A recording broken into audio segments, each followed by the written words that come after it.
Good evening dear students.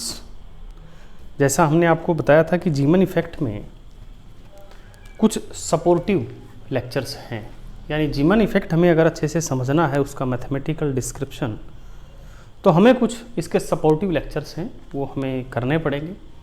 तो प्यारे बच्चों, ये जो हमारा लेक्चर है ये जीमन इफेक्ट का सपोर्टिव लेक्चर है। Orbital magnetic moment of electron. देखिए डियर स्टूडेंट्स, वैसे तो ये टॉपिक एक बार मैंने पहले छोड़ दिया था, पहले भी इसे कराने का मेरा मन हुआ था, लेकिन अब ये बिल्कुल एप्रोप्रिएट टाइम है इस टॉपिक को करने का। ये मान लीजिए हमारे पास एटॉमिक न्यूक्लियस है और इस एटॉमिक न्यूक्लियस के अराउंड एक इलेक्ट्रॉन रिवॉल्व कर रहा है बोहर्स ऑर्बिट में, यानी कि सर्कुलर ऑर्बिट में रिवॉल्व कर रहा है। ये हमारा इलेक्ट्रॉन हो गया। The radius of this Bohr's orbit is r and this is my electron. ये आपको पता ही है कि charge on electron is -e, mass of electron is small m, और एक चार्ज पार्टिकल कभी भी मूव करता है तो it is equivalent to a current. और प्यारे बच्चों, एक करंट लूप जो होता है उससे अगर कुछ डिस्टेंस पर हम अगर मैग्नेटिक फील्ड ऑब्जर्व करते हैं, कोई फॉर्मूला लिखते हैं मैग्नेटिक फील्ड का at a distance from a current loop, तो वो मैग्नेटिक फील्ड का फॉर्मूला सेम आता है एक मैग्नेटिक डाइपोल के कारण अगर कोई फील्ड होगा उसके। यानी हम ये डिस्टिंग्विश नहीं कर सकते कि इस पॉइंट पर जो मैग्नेटिक फील्ड है वो एक करंट लूप के कारण है या किसी मैग्नेटिक डाइपोल के कारण है। तो प्यारे बच्चों, हम एक करंट लूप को एक मैग्नेटिक डाइपोल मान सकते हैं। और प्यारे बच्चों, करंट लूप का जो मैग्नेटिक डाइपोल मोमेंट होता है वो होता है current into area of the loop. प्यारे बच्चों, अब जो हमारा इलेक्ट्रॉन जो इसमें रिवॉल्व कर रहा है एक चार्ज पार्टिकल है, एंड चार्ज पार्टिकल का जो मोशन होता है उसके कारण करंट होता है, तो आप ये मान सकते हैं कि this revolving electron is equivalent to a current loop. तो प्यारे बच्चों, हमारा जो इलेक्ट्रॉन का जो ऑर्बिटल मोशन है उसके कारण जो मैग्नेटिक मोमेंट होगा उसको मैं म्यू एल से लिखता हूं, that will be equal to the current times the area. इस इलेक्ट्रॉन के लिए जो करंट होगा I, that will be charge upon time. यहां पर जो कैपिटल T है ये मैंने इसका ऑर्बिटल पीरियड ले लिया प्यारे बच्चों, कि पूरा एक सर्कल कंप्लीट करने में कितना टाइम लगेगा उसको मैंने कैपिटल T कहा। एंड डियर स्टूडेंट, अगर हम इसकी स्पीड, इस इलेक्ट्रॉन की जो स्पीड है इसका फॉर्मूला लिखें इसी केस में, तो ये होता है स्पीड 2 पाई r इसका path length divided by t। ये पूरा एक चक्कर जब इसमें घूमेगा तो पाथ लेंथ 2 पाई r होगा और टाइम लगेगा इसको t। तो यहां से हम t लिख सकते हैं प्यारे बच्चों 2 पाई r अपॉन v। अब प्यारे बच्चों, I हमारे पास फिर क्या होगा, I विल बी e, और t की वैल्यू आप ये रख देंगे तो 2 पाई r बाई v ऊपर चला गया। और प्यारे बच्चों, जो एरिया है in this case it's pi r square, क्योंकि ये एक सर्कुलर पाथ में है और सर्कल का एरिया पाई r स्क्वायर होता है। ये I की और a की वैल्यू यहां पे हम सब्सटीट्यूट करेंगे तो आपके पास आएगा mu L is equal to e into speed 2 pi r into pi r square. प्यारे बच्चों, पाई से पाई कैंसिल हो गया, एक r से एक r कैंसिल हो गया, हमारे पास ये आ गया e v r बाई 2। इसको मैंने इक्वेशन 1 कहा। ये हुआ हमारा मैग्नेटिक मोमेंट। एक होता है प्यारे बच्चों हमारा मैकेनिकल मोमेंट, या जिसको हम एंगुलर मोमेंटम कहते हैं। और एलिमेंट्री फिजिक्स में आपने एंगुलर मोमेंटम पढ़ा होगा। तो angular momentum L is equal to होता है आर क्रॉस पी, या अगर आप इसको मैग्नीट्यूड की टर्म में लिखें तो आप इसको लिख सकते हैं प्यारे बच्चों, L is equal to R P sine phi. यहां पर बच्चों P और R के बीच का जो एंगल है वो मैंने फाई लिया है। अब इलेक्ट्रॉन का जो P है प्यारे बच्चों लीनियर मोमेंटम, उसकी डायरेक्शन ये होगी, और R जो है हमारा इसकी डायरेक्शन ये है। इनके बीच में 90 डिग्री का एंगल बना हुआ है, तो अगर आप यहाँ साइन की फाई की जगह 90 रखेंगे, you will get R into P, which is P को मैं mv लिख सकता हूँ और R को मैंने R रख दिया। तो ये हमारा मैकेनिकल मोमेंट या एंगुलर मोमेंटम हो गया। प्यारे बच्चों इसको मैंने इक्वेशन नंबर 2 कहा। अब आप एक काम करिए, इक्वेशन नंबर 1 को इक्वेशन नंबर 2 से डिवाइड करिए, यानी कि मैग्नेटिक डायपोल मोमेंट को आप इसके मैकेनिकल मोमेंट से डिवाइड करेंगे। प्यारे बच्चों मैग्नीट्यूड से डिवाइड करेंगे, हम इससे डिवाइड नहीं करेंगे, अभी मैं बताऊंगा क्यों। तो प्यारे बच्चों अपने पास आएगा mu subscript L by L is EVR by 2 into MVR। यहां प्यारे बच्चों VR से VR कैंसिल हुआ, आपके पास क्या आया E बाई 2M। ये बड़े काम की इक्वेशन है। राइट हैंड साइड में जो आया है ये एक नॉर्मल एक्सप्रेशन नहीं आई है। आप ध्यान से देखो प्यारे बच्चों, राइट हैंड साइड में आपके पास क्या आया है, charge on electron, mass of electron, magnitude of charge of electron, because electron पे नेगेटिव चार्ज होता है, तो magnitude of charge of electron divided by mass of electron. और ये दोनों यूनिवर्सल कांस्टेंट हैं। आप अपनी बुक में भी देखेंगे लिस्ट ऑफ यूनिवर्सल कांस्टेंट, उसमें charge of electron, mass of electron मिलेगा। तो राइट हैंड साइड एक कांस्टेंट आया है, और कांस्टेंट भी कैसा, एक नेचुरल कांस्टेंट के रूप में आया है। यानी कि ये दोनों वेरिएबल क्वांटिटीज होती है, लेकिन इन दोनों का जो रेशियो आया है हमारे पास, ये एक कांस्टेंट आया है। And this constant does not depend on the shape of the orbit. आप देखिएगा बच्चों, कहीं भी इस एक्सप्रेशन की शेप की इसमें कोई पैरामीटर आया हो, इसकी शेप डिसाइड करता हो, कहीं इसका आर आया हो, यानी ये इसके साइज पे भी डिपेंड नहीं करता। ये बात बड़े काम की है कि this ratio does not depend on the shape and size of the orbit. एक और बात शायद आपने नोटिस नहीं की होगी, mu L magnetic dipole moment भी एक वेक्टर क्वांटिटी है और एल भी एक वेक्टर क्वांटिटी है, लेकिन मैंने अब तक इन पे एरो नहीं लगाया है, क्योंकि आप एक वेक्टर को दूसरे वेक्टर से डिवाइड नहीं कर सकते, इसलिए हमने इस पे एरो नहीं लगाया है। अब हम एरो लगाएंगे और फिर देखिएगा इसमें एक नया बदलाव हम करेंगे।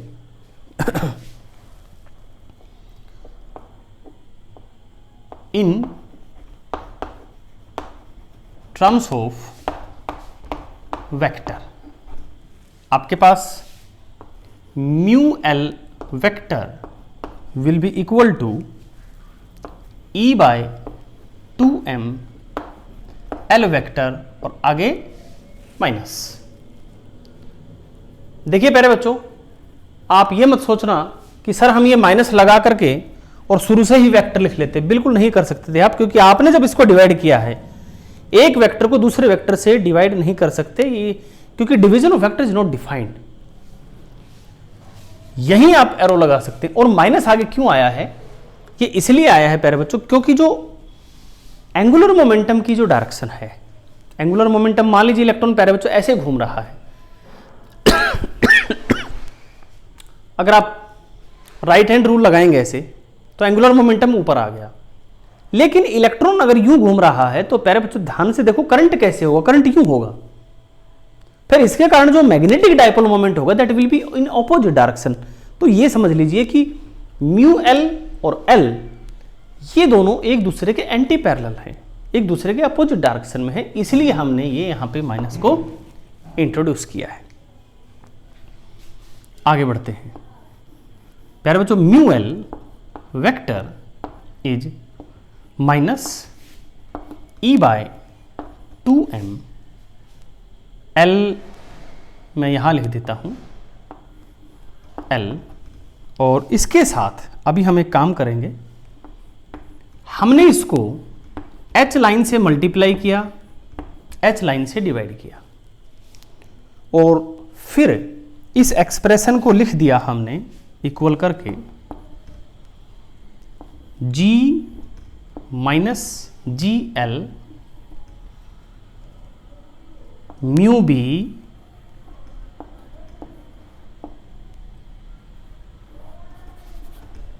और साथ में L और upon H line. Yes, H line इसमें आएगा। जैसा आप जानते हैं प्यारे बच्चों कि जो H लाइन है ये Planck's constant divided by 2 pi है। And dear student, yes, G L mu B L H line नीचे है। तो प्यारे बच्चों ये एक और कांस्टेंट है। आप कहेंगे जब आपके पास इक्वेशन आ गई है E/2m तो फिर आप ये इन चीज़ों में क्यों आए? देखिए बच्चों, ये जो हमारा रेशियो है यहाँ राइट हैंड साइड में ऑब्वियस सी बात है कि इट्स ए कांस्टेंट और हमें इसकी ज़रूरत नहीं पड़ती। लेकिन हमें ज़रूरत क्यों पड़ रही है? क्योंकि अभी तक जो हमने आइडियाज़ इसमें लगाए हैं वो सारे के सारे प्यारे बच्चों सेमी क्लासिकल आइडियाज़ हैं। यही कौन से कि ये हमने क्लासिकल आइडिया के ऊपर ड्राइव किया, क्योंकि बोहर्स का जो ये कंसेप्ट इसमें जहाँ भी ये यूज़ हुआ कहीं भी हमने क्वांटम मैकेनिक्स यूज़ नहीं की है। और ये फॉर्मूला ऐसा है म्यू एल का, being this ratio a constant, आप इस पर कोई सी भी थ्योरी, मैकेनिकल थ्योरी लगाइए, चाहे आप क्लासिकल मैकेनिक्स की थ्योरी लगाइए, चाहे आप क्वांटम मैकेनिक्स की थ्योरी लगाइए, you will get the same answer. Her bar same answer आएगा। तो क्वांटम मैकेनिक्स में हम क्वांटम नंबर्स की बात करते हैं और वो क्वांटम नंबर्स और उसके साथ साथ प्लैंक्स कांस्टेंट हमारा रहता ही रहता है।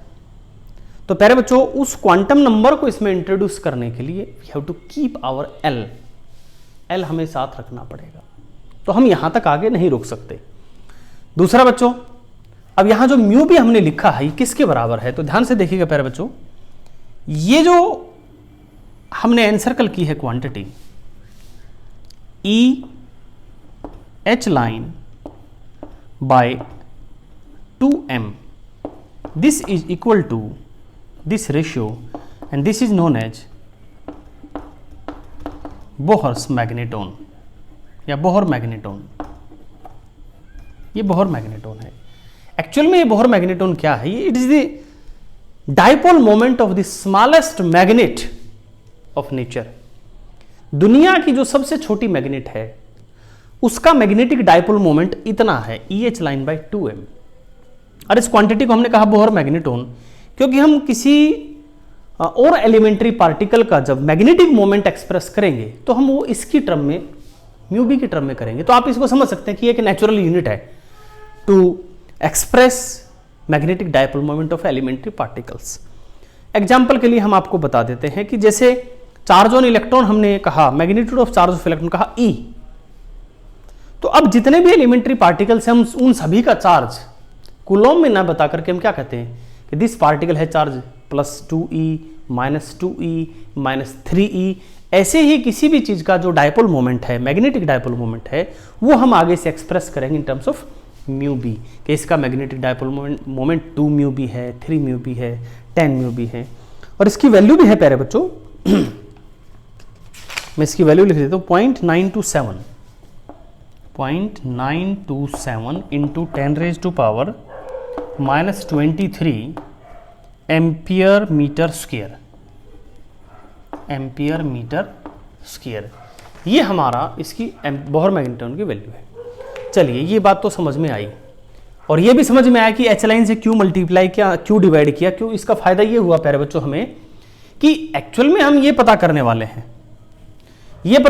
हैं, तो ऑब्वियस सी बात है कि इसको एक्सप्रेस करना है किसमें, म्यू बी में। तो राइट हैंड साइड का रेशियो में म्यू बी आ जाए तो उसके लिए हमने H लाइन से मल्टीप्लाई किया, H लाइन से डिवाइड किया। फिर एक बात समझ में नहीं आई कि ये तो हो गया म्यू बी, ये हो गया म्यू बी, ठीक है, ये हो गया L, ये हो गया L, ये हो गया H लाइन, ये हो गया H लाइन, ये हो गया माइनस, ये हो गया माइनस, ये फिर GL क्यों लिख दिया? क्योंकि यहां तो और कोई चीज बचती नहीं है। तो अब मैं कह दूंगा भाई यहां पर जो GL है इसको मैंने कहा ऑर्बिटल G फैक्टर, ठीक है, और यहां पर जो GL है इसकी वैल्यू है 1। अब प्यारे बच्चों GL की वैल्यू 1 है तो फिर यहाँ लिखने की क्या जरूरत थी, हम हमारा काम चल रहा था, GL हटा देते तो भी हमारा फॉर्मूला वही था। अब GL की जगह 1 रखेंगे। इसका रीजन ये है प्यारे बच्चों, क्योंकि ये हमने पहला एक्सप्रेशन किया है आज, orbital magnetic moment of electrons. ठीक है, देखिए डियर स्टूडेंट, इलेक्ट्रॉन का एक स्पिनिंग मोशन भी होता है और इसके साथ साथ हमारे और भी एलिमेंट्री पार्टिकल होते हैं, खाली इलेक्ट्रॉन ही थोड़ी होता है, न्यूक्लियस भी है और बहुत सारे एलिमेंट्री पार्टिकल्स हैं, तो उनका भी मोशन है। लेकिन उनके लिए GL की वैल्यू 1 होना ये कोई जरूरी नहीं है। यानी जैसे हम स्पिनिंग इलेक्ट्रॉन की बात करें कि एक electron is spinning on its axis, तो इन दैट केस जो हमारा फॉर्मूला आता है उसमें यहां 2 आएगा। इसमें यहां हमारा सिंपल आ गया EH लाइन बाई 2m यानी mu B L by H line minus, ये आ गया। वहां यहां 2 और आएगा, कुछ ऐसे भी होंगे जिसमें 3 आएगा, कुछ 5 आएगा। तो उन फॉर्मूलों को सबको इनको जनरलाइज करने के लिए हमने कह दिया भाई GL एक कांस्टेंट रहेगा और इसकी वैल्यू अलग अलग सिस्टम के लिए अलग अलग होगी। तो to make this symmetry and to keep this symmetry in mind हमने GL यहां पर रख लिया है इसी फॉर्मूले से। अब प्यारे बच्चों, जैसा मैंने आपको बताया कि अगर आप क्वांटम मैकेनिकली इस फॉर्मूले को ड्राइव करेंगे you will get the same answer. So quantum mechanically इसमें बस थोड़ा सा हमें राइट हैंड साइड में बाद में बदलाव करना पड़ेगा। क्वांटम मैकेनिकली, अब क्वांटम मैकेनिकली यहां तो हमारा है एंगुलर मोमेंटम, वहां क्या आएगा, वहां पे आएगा हमारा mu L vector is minus GL mu B by H line. अब जो L वेक्टर है आपको पता है कि इन क्वांटम मैकेनिक्स, मैं यहां थोड़ा सा स्पेस को यूज कर लेता हूं और टर्मिनोलॉजी में वही रखता हूं जो अब तक लेते आए हम। L vector can be written as L star H line और L star can be written as L into L plus 1। ये हमारे पास क्या आ गया प्यारे बच्चों,